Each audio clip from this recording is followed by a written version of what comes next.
Your car is running on 60% power, and the manufacturer did it on purpose. I removed one factory restriction from my truck. No tune, no exhaust. Gained 40 horsepower. That power was always there, just locked away. After 20 years watching automakers choke engines to protect their warranty numbers, I'm exposing 17 forbidden tricks that unlock the horsepower they buried in your car. Let's kick off. 17. The drive-by-wire, lag delete, throttle controllers. Let's kick off with the most annoying feature of modern cars. You try to merge, step on the gas, and nothing. You see, modern cars use drive-by-wire. There is no cable anymore. When you press the pedal, you aren't opening the throttle. You are sending an email to the ECU requesting power. The computer analyzes emissions and traction, intentionally delaying the signal to smooth out the ride for average commuters who don't want to spill their coffee. Your engine has the power. The computer is just refusing to give it to you instantly. The fix is to bypass the committee. Install a throttle response controller, like a pedal commander. It plugs in line with your pedal harness in 10 minutes. Dealer charges $150 to $250 for a throttle body recalibration that doesn't even fix the real issue. A pedal commander costs $300 once and transfers to your next car. Did this on a customer's 2020 Toyota Tacoma. His reaction? Why didn't Toyota just make it feel like this from the factory? It intercepts that lazy signal and kills the factory delay, creating a true 1-to-1 ratio between your foot and the engine. It doesn't add horsepower, but it wakes the car up completely. For the first time, the car actually does what you tell it to do. When you tell it, you've fixed the electronic delay, but physically, your engine is still breathing through a straw. 16. The snorkel delete intake silencing. Car manufacturers are terrified of NVH, noise, vibration, and harshness. They want your car quiet as a library, so they sabotage its breathing. They fill the intake with plastic baffles and snorkels. These are obstacles. An engine needs laminar flow, smooth, straight air. Factory silencers create turbulence, slowing the air down. It's like trying to run a marathon while breathing through a pillow. The fix is the snorkel delete. On cars like the WRX or Focus ST, there is often a massive plastic jug, aka the milk jug, hidden inside the fender. It serves zero performance purpose. It is strictly a silencer. Rip it out. Customer with a 2019 WRX spent $650 on an aftermarket intake. I showed him this free trick first. He returned the intake. Usually, you just need a screwdriver. Locate the resonator, unbolt it, and cap the hole. Suddenly, the air path is straight. The result? You will finally hear the engine breathe. You'll hear the turbo spool and get a sharp intake growl.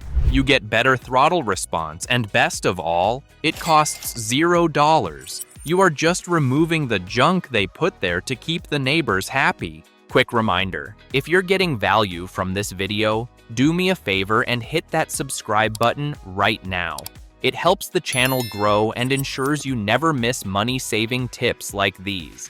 Now that the air is flowing, but your computer is still remembering your old, boring commute.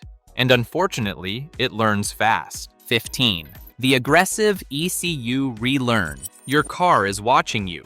Modern ECUs feature adaptive logic. They build a profile based on your driving habits. If you spend all week in traffic, the car learns to be lazy. It shifts early and softens throttle response to save fuel. It essentially puts itself to sleep. I once saw a Mercedes that felt broken because the owner let his teenage daughter drive it gently for a month. The car had simply adapted to her slow style. The fix is a hard reset. Disconnect the negative battery terminal. Then, turn on your headlights. This drains the residual power in the capacitors, wiping the volatile memory. Wait 30 minutes, then reconnect. Now here is the trick. Immediately go for a spirited drive. Do not sit in traffic. Accelerate hard. Rev it out. The computer rebuilds its maps based on this new input. If you give it aggressive input immediately, It builds an aggressive map. Dealerships call this an ECU reset and charge $150 to $200. You just did it for free in your driveway. You are essentially teaching the car that you are a pilot, not a passenger. Now the brain is reset, but the engine is fighting a losing battle against heat, and you have a blanket right on top of it. 14. The engine cover removal. Pop your hood. You see that gray plastic cover? It looks neat, but it is essentially an oven blanket cooking your electronics. Manufacturers install these for vanity and to muffle injector noise, but engines dissipate massive heat upwards. That plastic traps it, creating heat soak. In the world of performance, heat is the enemy. A hot intake manifold means hot air entering the engine. Hot air is less dense, meaning less oxygen and less power. We've measured intake temperatures dropping by 30 degrees just by removing this cover. So, pull it off. It's usually just held on by rubber grommets. Store it in the garage. Let the engine see the world. It will run cooler, and your expensive ignition coils won't be baking in an oven every time you drive. A customer's 2018 Hyundai Elantra kept killing ignition coils, $120 each at the dealer. We removed the plastic cover. No coil failures since. The engine is cooler, but we can make it breathe even better with a little hot rod trick involving the back of your hood. Come with me. 13. The weather strip cowl induction. Look at the back of your engine bay, right near the base of the windshield. There is a thick rubber weather strip that runs the width of the hood. Its job is to seal the hood against the cowl. It keeps rain out, sure, but it also turns your engine bay into a sauna. This is a classic forbidden trick in the drifting and track day community. If you pull that rear weather strip off, you open up a gap between the hood and the windshield. Now, depending on the aerodynamics of your specific car, one of two things will happen, and both are good for performance. On some cars, this gap acts as a vent. As you drive, the air flowing over the hood creates a vacuum that sucks the hot air trapped at the top of the engine bay out like a chimney. On other cars, the base of the windshield is a high-pressure zone. Removing the strip forces cool, high-pressure air down into the back of the engine bay, cooling the turbo and the firewall. Customer with a 2019 Mustang GT measured a 10-degree drop in intake temps after this mod. Free horsepower. We've cooled the air, now let's talk about friction.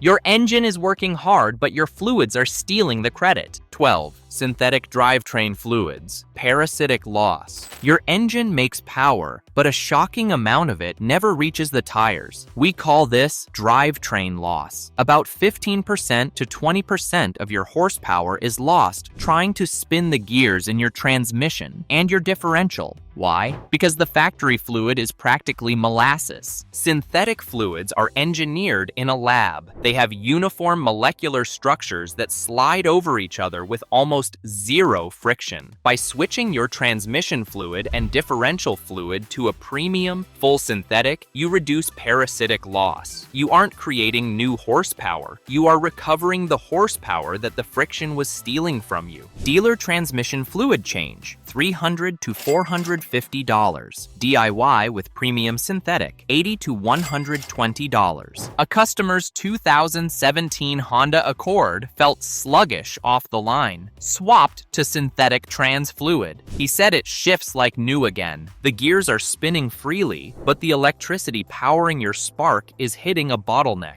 11. The Big 3 grounding upgrade. Electrical resistance is the silent killer of throttle response. Your alternator is a powerhouse. It pumps out 14.4 volts. But thanks to the bean counters at the factory using the thinnest gauge wire possible to save copper costs, your spark plugs and fuel pump might only be seeing 13 volts. Over time, these cheap factory ground straps corrode. Resistance goes up. Voltage goes down. The Big 3 upgrade is a staple in the car audio world, but it's a performance mod too. You add thick, heavy gauge cables, like 0 gauge or 4 gauge, to 3 critical points. Specifically, you run a new cable from your battery negative to the chassis, a second from the chassis to the engine block, and finally, one from battery positive to the alternator. It's like opening a floodgate for your electrical system. We did this on an old hatchback that had a dimming stereo and a rough idle. We bolted on the new cables, and the change was instant. Dealer wanted $350 for electrical diagnostics. Total cost of the Big 3 upgrade,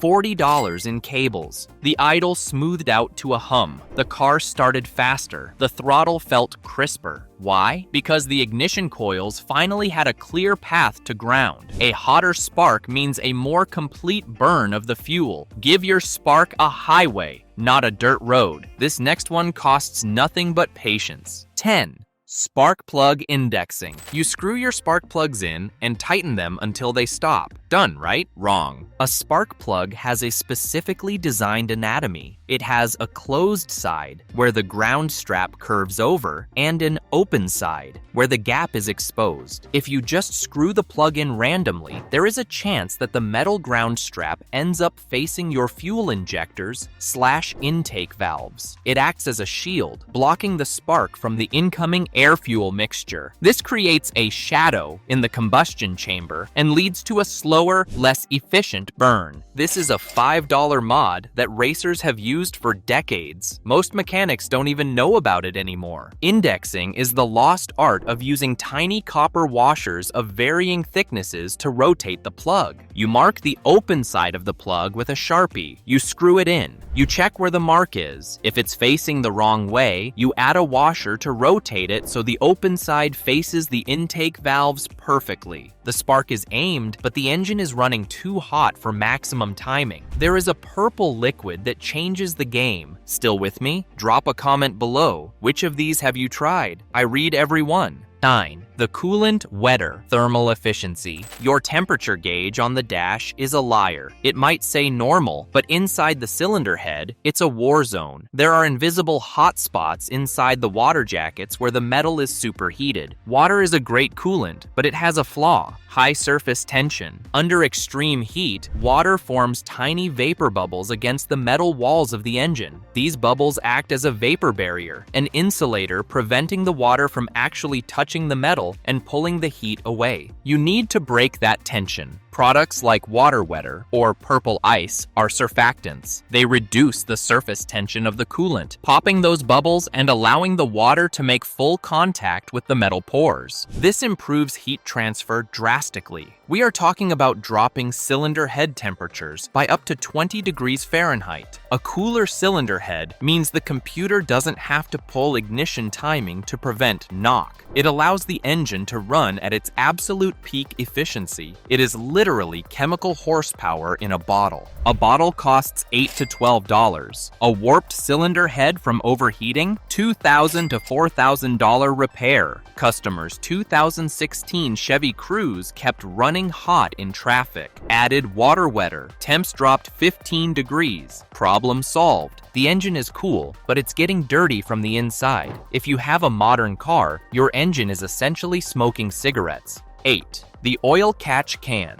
If you drive a modern car, it likely uses gasoline direct injection, GDI. This is great for efficiency, but it has a fatal flaw. In old engines, fuel washed the intake valves. In GDI, it doesn't. Meanwhile, the PCV system recycles oily blow-by gas back into your intake. This oil bakes onto the hot valves, creating hard carbon sludge. I once pulled the manifold off a Camaro SS with 50,000 miles. It looked like the lungs of a chain smoker, coated in thick black tar. Cleaning those carbon-caked valves? That's a $500 to $1,200 walnut blasting service. A catch can cost $80 to $150 and prevents the problem entirely. The fix is an oil catch can. It sits between the PCV valve and the intake, filtering the air and trapping that oil mist in a cup. Every oil change, you pour out ounces of nasty sludge. It keeps your valves clean and maintains factory horsepower for the life of the car. 7. The high-flow drop-in filter. People love to spend $300 or $400 on cold air intakes that look cool but actually just suck hot air from the engine bay. Here is the secret the aftermarket doesn't want you to know. Your factory airbox is usually designed quite well. It is sealed, and it pulls cold, fresh air from outside the fender. The restriction isn't the box, it's the cheap paper filter inside. Factory filters are made of restrictive wood pulp. They rely on tiny pores that clog quickly. The forbidden trick is the high-flow drop-in filter. Swap that paper brick for a high-flow cotton gauze filter, like a K&N or green filter. These use an oiled matrix that flows about 50% more air while still trapping dirt. Those $350 chrome intake kits look cool, but often suck hot engine bay air. A $50 drop-in filter in the stock box outperformed a $400 aftermarket setup on a customer's S2000. We've seen dyno runs on a Honda S2000, where a stock airbox with a $50 drop-in filter actually made more power than a $400 aftermarket cone filter setup. You keep the cold air source, you lose the restriction, and you keep $350 in your pocket. The engine is making power, but the chassis is wasting it. When you step on the gas, the engine twists. That energy is going the wrong way. 6. Polyurethane motor mount inserts. This is where we start getting serious about feel. Your engine is held into the chassis by rubber mounts. Manufacturers make these mounts very soft and filled with voids to absorb vibration, ensuring that grandma doesn't feel the engine running when she's driving to church. But here is the problem. Rubber is compliant. When you stomp on the gas, the engine produces torque. Before that torque can turn the wheels, it tries to twist the engine block. Because the mounts are soft, the engine rocks back and forth violently. That rocking motion is wasted energy. It is torque that should be accelerating the car, but instead, it is just squishing rubber. It also makes shifting feel vague and sloppy.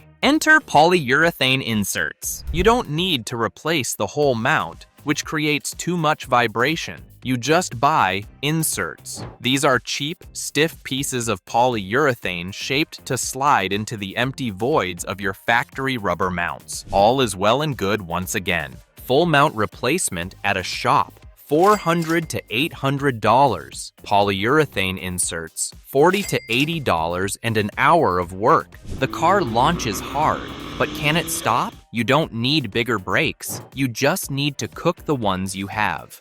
5. The brake pad bedding hack. This is the most misunderstood aspect of performance driving. I often see customers buy expensive performance pads only to return them complaining that they squeal and don't grip. You see, brake pads rely on adherent friction. To work properly, you need to melt a thin layer of pad material onto the metal rotor.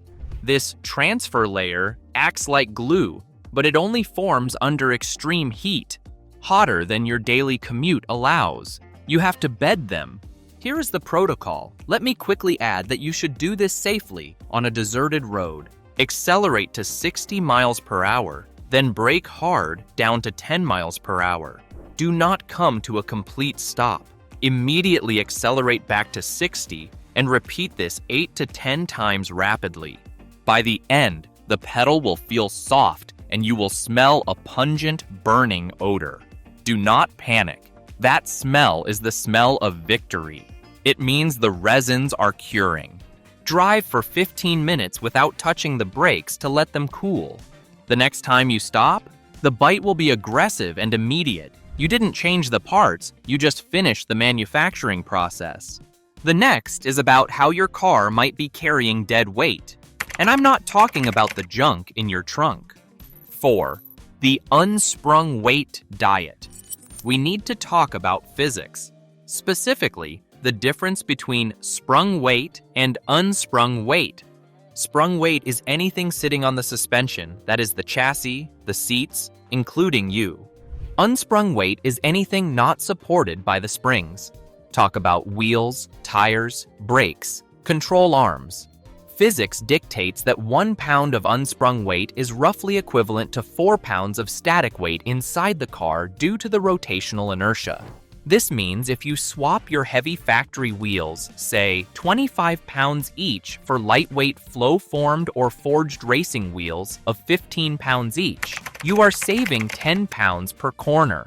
Total savings, 40 pounds. But the performance effect? It feels like you just kicked a 160-pound passenger out of the back seat. A Mazda Miata owner I know switched to lightweight NK wheels. He came back raving. "It feels like a different car," he said. "The suspension reacts faster over bumps because the wheel is lighter. It accelerates harder.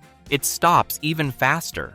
If you are going to spend money on mods, spend it on lightweight wheels and tires. It is the only modification that improves acceleration, braking, handling, and fuel economy all at the same time. Stick around because the top 3 are the ones the dealers really don't want you to know. And at number 1, it's the nuclear option. It is the only modification on Earth that adds massive power without turning a single wrench. 3. The AC D-clutch, manual override. You are merging onto the highway. It's a hot day. You floor it to get ahead of a truck. The car feels sluggish. It feels heavy. Why? Because your AC is blasting. Now, engineers aren't stupid. Most modern cars have a feature called WOT cut, aka wide open throttle cut. When the computer sees you floor the gas pedal 100%, it automatically disengages the AC clutch to give you full power. But it's slow. There is a delay. The computer waits to make sure you really mean it before it cuts the compressor. In a passing situation, that 2-second delay is everything. The forbidden trick is the manual override. You need to develop the muscle memory. Right before you go for a pass, or right before you launch the car, reach out and hit the AC button to turn it off manually. You will feel a distinct bump in power as the parasitic load releases. The engine revs freer. It's a poor man's push-to-pass button. Execute your maneuver, merge safely, and then turn the AC back on. You control the power, not the computer. You've managed the accessories, but the transmission is still shifting for comfort, not speed. But there is a secret handshake hidden in the software. 2. The transmission adaptation trick. You drive an automatic. Maybe it's an 8-speed ZF or a 10-speed Ford unit. It's a technical marvel, but it has a fatal flaw. It loves to race to the top gear. You are doing 35 miles per hour, and the car is already in 6th gear to save gas. When you need to move, you press the gas. The car has to downshift from 6th to 5th, then 5th to 4th, then 4th to 2nd. Clunk, clunk, clunk. It takes time. Most drivers know about sport mode, but even sport mode can be slow to react to sudden demands. Here is the trick that works on many modern performance cars, especially BMWs, Dodges, and many GM vehicles that have paddle shifters. If you are cruising and you need maximum power right now, do not click the downshift paddle 3 times. You might lose count, or the computer might deny the shift. Instead, pull the left downshift paddle and hold it for 2 seconds. This is a programmed kickdown command. The transmission control unit recognizes this long pull and instantly jumps to the lowest possible gear for your current speed. Now, we have optimized everything. We've fixed the airflow, maximized the spark, reduced the friction, bedded the brakes, and learned to override the transmission logic. But all of these are just optimizations. To truly unlock the beast, to gain 50, 60, maybe 80 horsepower overnight, you have to stop asking the factory computer for permission. You have to overwrite the brain. That is number 1. 1. The Stage 1 ECU tune. This is the ultimate forbidden fruit. This is the one fix that manufacturers will void your warranty for because it works too well. A customer with a Ford EcoBoost F-150 Felt the truck was strong but plateaued at high RPM. We flashed a Stage 1 tune onto the ECU. No mechanical parts changed, just software. The truck gained 60 horsepower and 80 pound-feet of torque. The owner was terrified. How is that possible? Manufacturers detune engines to run on poor quality gas in remote areas, survive 100,000 miles with zero maintenance, create a gap between their base model and sport model. A tune rewrites the timing maps, increases turbo boost pressure, and leans out the overly rich fuel mixture. It optimizes the engine for performance rather than lowest common denominator survival. Dealer performance package, $3,000 to $5,000 for maybe 15 to 20 horsepower. Stage 1 tune, $400 to $800 for 50 to 80 horsepower. The math speaks for itself. Buy a handheld tuner, Cobb, APR, SCT, or visit a tuning shop. Warning, this allows you to use the full potential of the engine, but you must maintain it perfectly. Good oil, premium gas. Costs $400 to $800. The best horsepower per dollar ratio in the automotive world. 3 mistakes that destroy engines. These mods work, but done wrong, they'll send you straight to the shop. Mistake 1, tuning without maintenance. A Stage 1 tune on an engine running old oil and cheap gas is a recipe for disaster. Customer blew his turbo 3 months after a tune because he skipped oil changes. Tune responsibly. Mistake 2, cheap eBay intakes that suck hot air. If your cold air intake pulls air from above the exhaust manifold, you're losing power, not gaining it. Stick with the stock airbox and a quality drop-in filter. Mistake 3, removing the wrong engine bay components. The plastic engine cover, safe to remove. The air intake resonator, usually fine, but don't start ripping out hoses and sensors you don't understand. One customer disconnected a vacuum line, thinking it was restrictive. His check engine light came on immediately. Hey, thanks for watching. There you have it, 17 ways to break the rules and unlock the car your manufacturer didn't want you to have. If you found these forbidden tricks helpful, do me a huge favor and hit that like button and subscribe right now. And drop a comment below. Have you ever done the snorkel delete? Or are you still driving a suffocated engine? Let me know. Quick recap, most of these cost under $100. A few cost nothing, and they unlock performance your dealer would charge thousands for. But speed means nothing if you're wasting money at the pump. If you want to know about more hacks that will save you at least $500 in repair and make your engine last longer, click the video on the left and I'll meet you there. Till then, drive fast and stay safe.